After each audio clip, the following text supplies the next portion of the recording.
Yes, Justin, I completely agree with you. I'm not glancing over you, Shay. I promise. The thing which has me the most curious is the red mist we see around Godzilla and the flock of juvenile rodents. Yeah, that looks really interesting. Really interesting. I kind of like that stuff, And again, this is one reason why I'm liking the Reiwa era.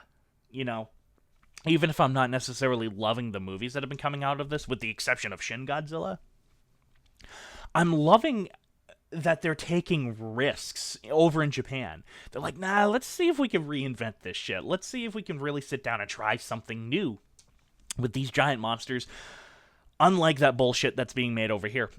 um, and so I can, in the very least, look at the Reiwa series so far and be like, this has been so far the era of experimentation. And I always love experimentation, and respect it. Even if you're working with a character and it fails and it falls flat on its head, I can in very least respect it for them trying something new. And so far, the Reiwa series has not let me down in terms of that.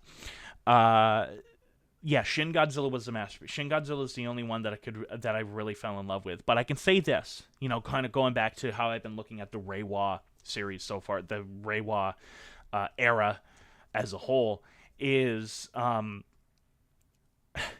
it's definitely not the Millennium series. Where the Millennium series, hell, you had Godzilla vs. Megaguirus, then you had GMK, and then you had Godzilla against Mechagodzilla. And Megaguirus and Mechagodzilla are essentially the same fucking film. They really are. Replace Mechaguirus with Mechagodzilla, it's essentially the same fucking film. And though, Mechagodzilla is a better movie than Megaguirus for sure, by leaps and bounds, I would even argue. The fact that it's the same film really kind of proves, and I would even argue Tokyo SOS is kind of the same movie.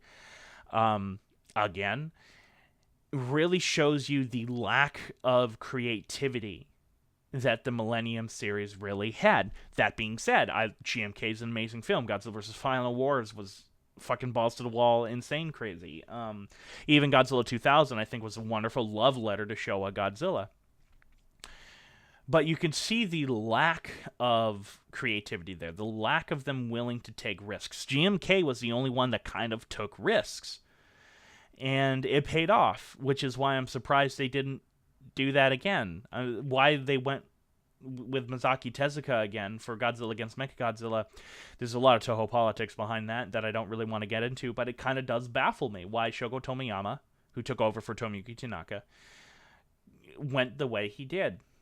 But the Reiwa series, in the very least, is being like, nah, let's really play around. Let's play around with these established tropes and so on and so forth, and let's see what we can do. And I respect the fuck out of that. And I'm glad that they're doing that. I'm glad they're not being stagnated. And things aren't becoming very by-the-book numbers like we got with a lot of the Millennium movies. Let's see what else chat has been saying while I went on my little rant.